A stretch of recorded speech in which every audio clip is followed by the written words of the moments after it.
Rose Winters stood across the street from the grand house on Oak Lane, her hands trembling as she gripped the iron fence. 5 years had passed since cancer took her husband Thomas away, but the wound in her heart still felt fresh and painful. And now this. A man who looked exactly like Thomas had just walked up the steps of the Parker mansion. Same silver-streaked dark hair, same tall, confident walk. Even the way he fixed his jacket sleeve before ringing the doorbell was exactly how Thomas used to do it. It cannot be, she whispered to herself, her voice lost in the autumn wind. Rose was now a wealthy woman. After Thomas died, she had poured all her grief into their small charity foundation. What had started as a local project helping children in need had grown into something much bigger. Last year, they had helped families in 20 different towns. But all the money and good work couldn't fill the empty space Thomas had left. She watched as the door opened and Mary Parker welcomed the Thomas-like stranger inside. The big wooden door closed behind them, and Rose felt her heart beating fast. She had been walking to her weekly lunch with her old friend Jane when she saw him. Now lunch seemed very unimportant. Rose pulled out her phone and called Jane. "I'm so sorry, but I can't make it today. Something has come up." "Are you all right?" Jane asked, concern in her voice. "You sound upset." "I'm fine," Rose lied. "I'll tell you about it later." After hanging up, Rose couldn't make herself leave. She found a bench across from the Parker house and sat down. Who was this man? Why did he look so much like Thomas? The questions spun in her mind as she watched the house. Rose had built a new life for herself since Thomas died. Their small house had been replaced by a larger one. Her old car was now a new model. She had staff who helped run the foundation. People in town respected her. But sitting on that bench staring at the Parker house, none of that mattered. She was just a woman missing her husband, shocked by seeing his twin. An hour passed. Rose knew she should leave. She had a meeting with the town mayor later about funding for a new children's playground, but she couldn't make herself get up. Then the front door opened. The man came out with Mary Parker. They stood on the steps talking. In the bright afternoon sun, Rose could see him clearly. The likeness to Thomas was even more striking. The same profile, the same way of standing with hands in pockets. Mary pointed across the street, saying something to the man. For a horrible moment, Rose thought, Mary had seen her and was pointing her out. But then she realized Mary was just showing him the direction to the town center. The man nodded, smiled, and walked down the steps.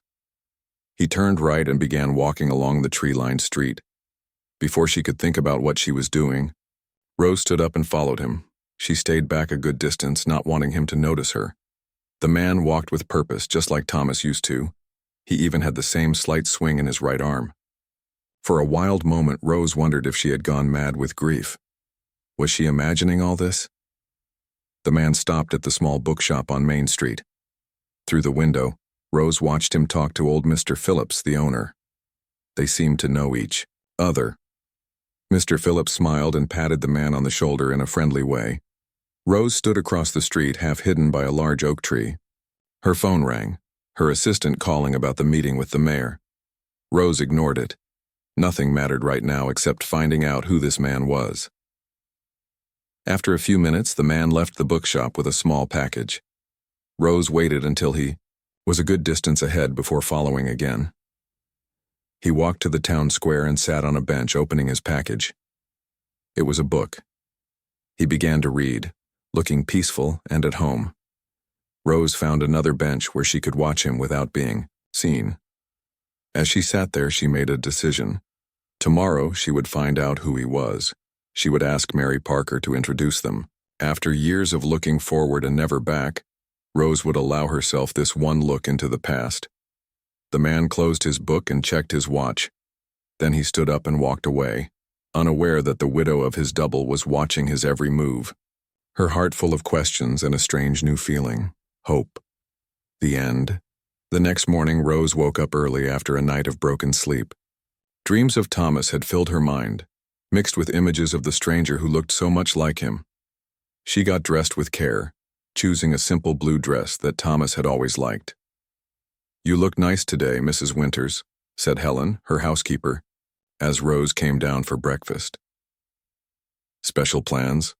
Just visiting an old friend, Rose replied, not ready to explain what she was really doing. Rose barely touched her toast and tea. Her stomach was tight with nerves. At 9 o'clock, she picked up the phone and called Mary Parker. Mary, it's Rose Winters. I was wondering if I might stop by this morning for a cup of tea. Rose. How lovely, Mary answered, sounding pleased. Of course you can. Come around 11. I'm baking scones today. Rose spent the next 2 hours trying to keep busy. She signed papers for the foundation, answered emails, and made a few calls. But her mind kept drifting to the man who looked like Thomas. What would she say when she met him? Would he be staying with the Parkers for long? What if he wasn't there, today? At 10:30, Rose got into her car and drove slowly through the town. The autumn leaves were falling, golden and red against the clear blue sky. Thomas had loved this time of year. They used to take long walks through the park, kicking at the leaves like children. When Rose arrived at the Parker house, her hands were shaking so much she had to take a moment before getting out of the car. Be calm, she told herself. Be sensible. Mary greeted her at the door with a warm hug. It's been too long, Rose. Come in, come in. The scones are just out of the oven. Rose followed Mary into the sitting room, looking around for any sign of the Thomas-like stranger. But the room was empty except for them. How have you been, Mary? Rose asked, trying to sound normal as they sat down. How is David's new job going? They chatted about Mary's husband and their children, about the foundation's latest project, about the town's plans for the Christmas fair. All the while, Rose was listening for footsteps, for any sign that someone else was in the house. Finally, when they were on their second cup of tea, Rose couldn't wait any longer. I was passing by yesterday, she said carefully, and I thought I saw someone visiting you. A man who looked quite familiar. Mary's face brightened. Oh, you must mean James. James William. He's staying with us for a few weeks while he works at the new medical center. He's an old friend of David's from university days. Is he here now? Rose asked, trying to keep her voice steady. No, he's at the center today. They're setting up new equipment, Mary said. But he'll be back for dinner. Why do you ask? Rose felt her cheeks grow warm. It's just, he reminds me of someone I used to know. Mary's eyes softened with understanding. Of Thomas, you mean? Yes, David noticed it too. There is a remarkable likeness. When we first met James years ago, Thomas was still alive. But they never met. Rose put down her teacup, afraid she might drop it. Would it be possible? Would it be too strange if I came back sometime when he's here, just to meet him? Not strange at all, Mary said kindly. Why don't you join us for dinner tomorrow night? Very casual, just the four of us. Rose left the Parker house with her heart beating fast. Tomorrow night she would meet this man who wore her dead husband's face. What would she say to him? What would he think of her? The rest of the day passed in a blur. Rose canceled her evening meeting, saying she wasn't feeling well. It wasn't really a lie. Her stomach was in knots, and her head ached with questions. That night, Rose looked at old photographs of Thomas. His smiling face looked back at her from their wedding day, from holidays, from the day they opened the foundation. 5 years of living without him had been so hard. She had built a new life, but it was a life with a Thomas-shaped hole in it. What should I do? She whispered to his picture. Am I being foolish? There was no answer, of course. Just the ticking of the clock and the sound of wind in the trees outside. Rose put the pictures away and got ready for bed. Tomorrow she would meet James William. Tomorrow she would look into eyes that might be just like Thomas's. Tomorrow she would hear a voice that might sound like the one she had loved for 20 years. As Rose drifted off to sleep, she wondered what Thomas would think of all this. Would he understand her curiosity? Would he be amused by his own double? Or would he want her to leave the past alone? Just this once, she told herself as sleep finally came. Just this once, I'll look back instead of forward.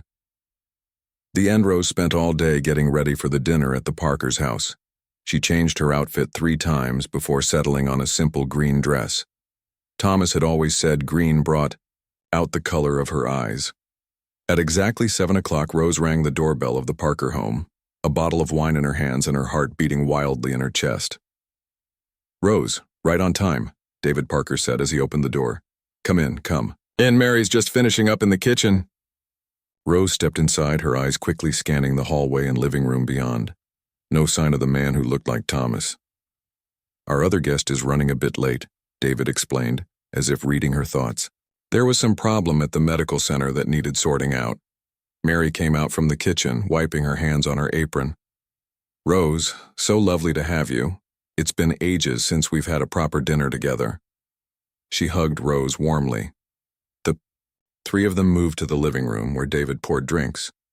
They talked about town news, about the weather, about Mary and David's son who was away at university. Rose tried to focus on the conversation, but her mind kept wandering.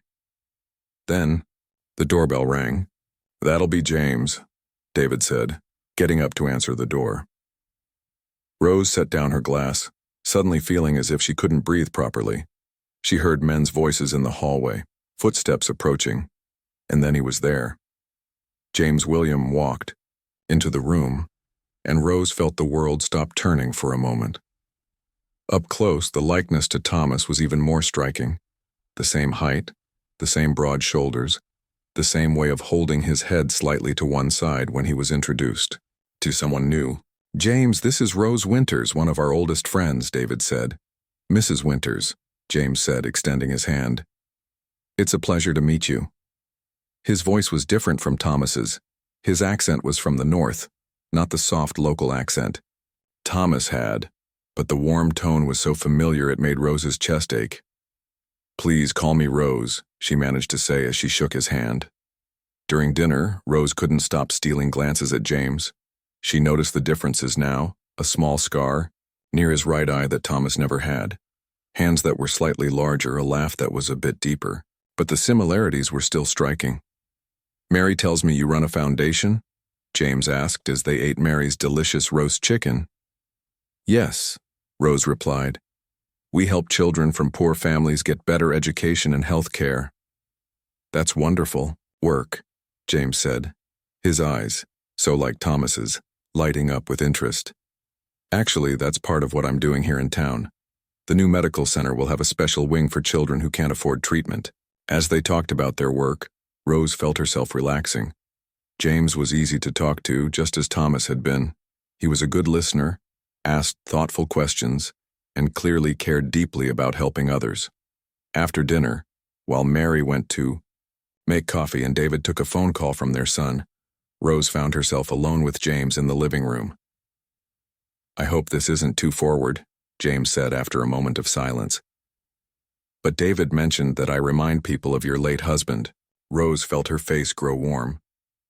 "Yes, the resemblance is quite remarkable." "I'm sorry if that makes you uncomfortable," James said gently. "No, not uncomfortable," Rose said quickly.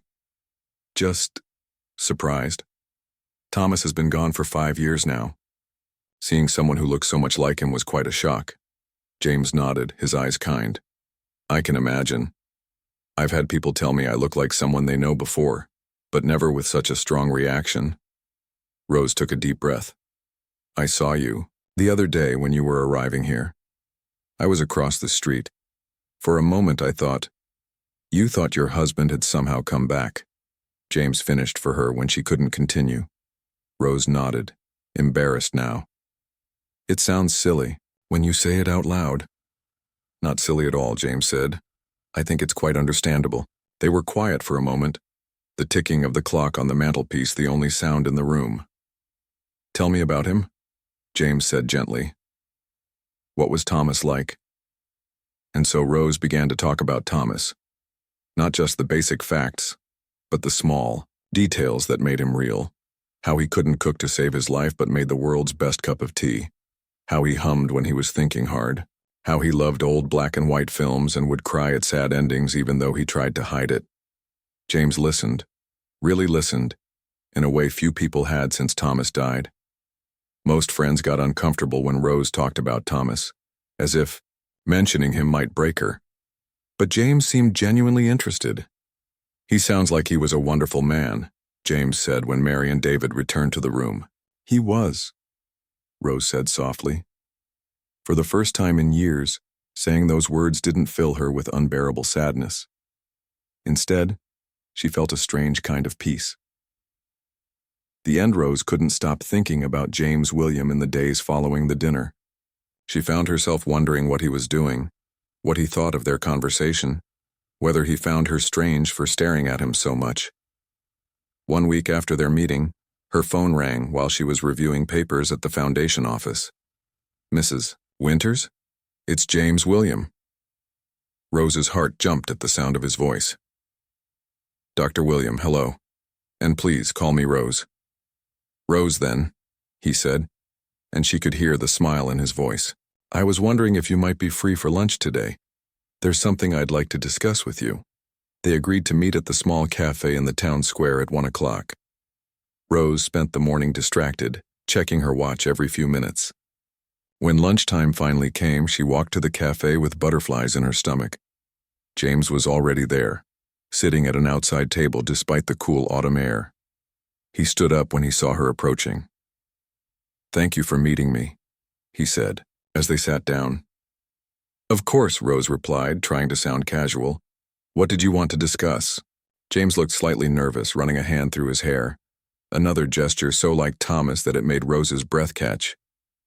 "I've been thinking about our conversation at the Parkers," he began, "about your foundation and the work you do with children." Rose nodded, surprised. She had thought he wanted to talk about the strange coincidence of his resemblance to Thomas. "The thing is," James continued, "the new medical center where I'm working has funding for treatments, but we're seeing that many families struggle with other aspects of care: transportation to appointments, meals while children are in treatment, educational support during long hospital stays. Those are exactly the gaps our foundation tries to fill," Rose said, leaning forward with interest. "Exactly," James smiled. "That's why I wanted to talk to you. I think there could be a wonderful partnership between your foundation and our center." As they ate their lunch, they talked excitedly about ways they could work together. James had ideas Rose hadn't thought of, and she had experience he valued. By the time they finished their coffee, they had the outline of a plan that could help hundreds of children. "This is brilliant," Rose said, her eyes bright with enthusiasm. "We should visit the center together so I can see the space and meet your team." "Are you free tomorrow afternoon?" James asked. "I could give you a tour." The next day, Rose met James at the medical center. It was a new building on the edge of town, modern and bright, with colorful murals in the children's area. "Dr. William, is this your wife?" asked a young nurse as they walked through the pediatric ward. James looked embarrassed. "No, this is Mrs. Winters. She runs the children's foundation I was telling you about."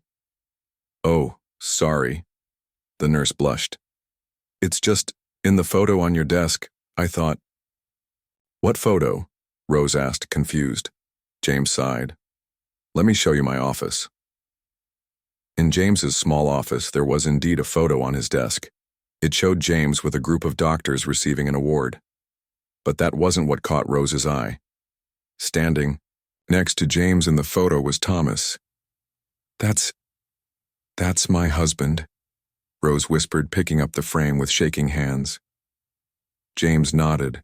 "Yes, that's why I wasn't surprised when David Parker told me I reminded people of your husband. I already knew about the resemblance." "But how? When was this taken?" 6 years ago at a medical conference in London," James explained. "Your husband was there representing donors who had funded the research we were being recognized for. We were introduced, but only briefly. He seemed like a kind man." Rose stared at the photo, at Thomas and James standing side by side, both smiling at the camera. They could have been brothers. "Why didn't you tell me this at dinner?" Rose asked, still staring at the photo. "I wasn't sure if it would upset you," James admitted. "And then, when we started talking about the foundation and the work we both do, it seemed more important to focus on that." Rose set the photo back on the desk. A strange feeling was growing inside her. Not the sharp pain of grief that had been her companion for 5 years, but something lighter, almost like joy. Thomas would have loved this, she said softly. What do you mean? James asked. This partnership, between the foundation and your center. He always wanted the foundation to grow to help more children, and he believed so strongly in the power of people working together. They stood in silence for a moment, both looking at the photo of two men who looked so alike but had only met once, briefly. I think, Rose said finally, that sometimes life has a strange way of bringing people together. Maybe it's chance or maybe it's something else, but I'm glad you found me, Dr. William. James, please, he said with a gentle smile. And I'm glad too. As they left his office to continue the tour, Rose felt lighter than she had in years. The foundation had been her lifeline after Thomas died, her way of keeping his memory alive. Now, through this unexpected connection with James, it felt like Thomas was somehow helping her find a new path forward. The end 3 months had passed since Rose first saw James William outside the Parker house. Winter had come and gone, and now the first signs of spring were appearing in the town. Small green buds dotted the trees, and early flowers pushed up through the soil in the park. Today was an important day. Rose stood in front of the mirror, smoothing down her dress and checking her hair one last time. She was nervous but also excited. After months of planning, the partnership between her foundation and James's medical center was officially launching today. They had worked closely together over the winter months. What had started as a simple idea over lunch had grown into something much bigger.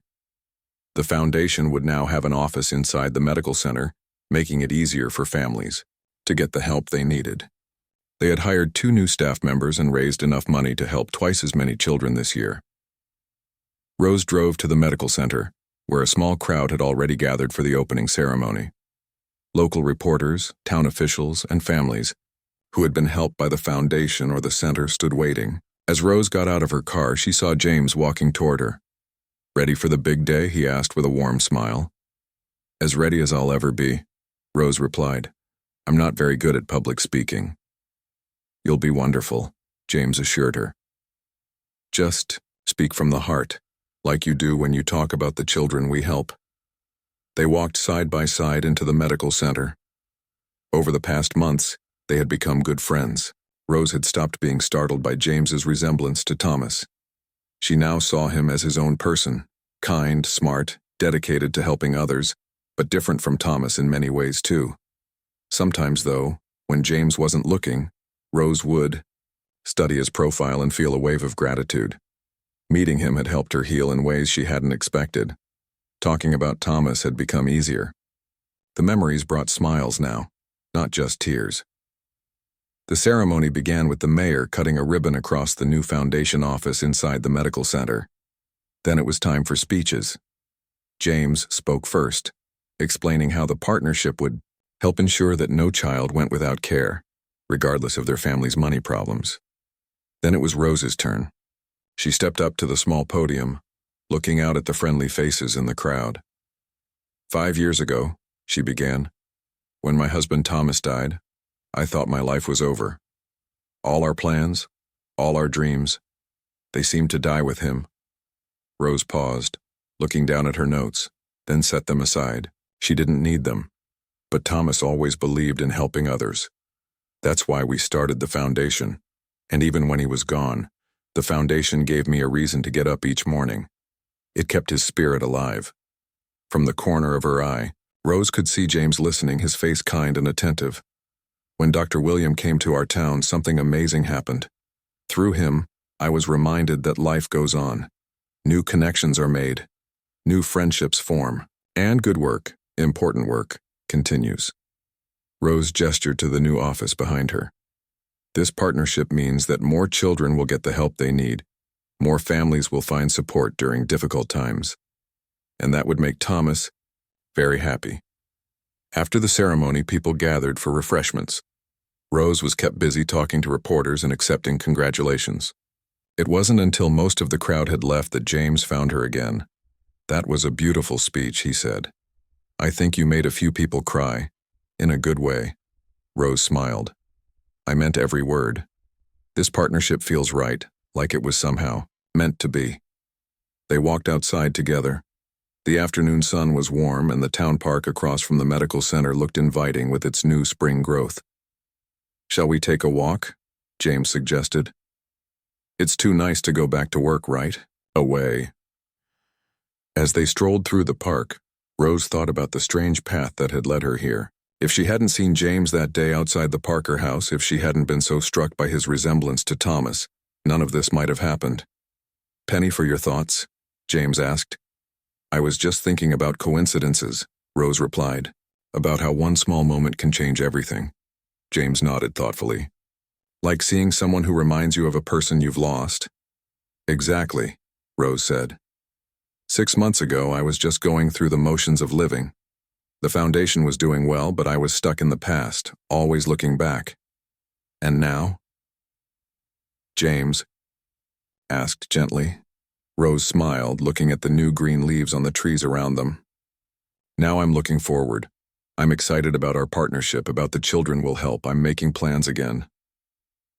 They stopped by a small pond where ducks were swimming. Rose watched them for a moment before turning back to James. Thank you, she said simply. For what? For helping me remember that life goes on, for being a friend when I needed one, for helping me honor Thomas's memory by building something new and good. James smiled, his eyes, so like Thomas's, but also uniquely, his own, warm with understanding. That's what friends are for. As they continued their walk, Rose felt a sense of peace she hadn't known in years. The past would always be part of her, but it no longer defined her. Ahead lay new possibilities, new friendships, new ways to make a difference in the world. And somewhere Rose was sure Thomas was smiling. The end.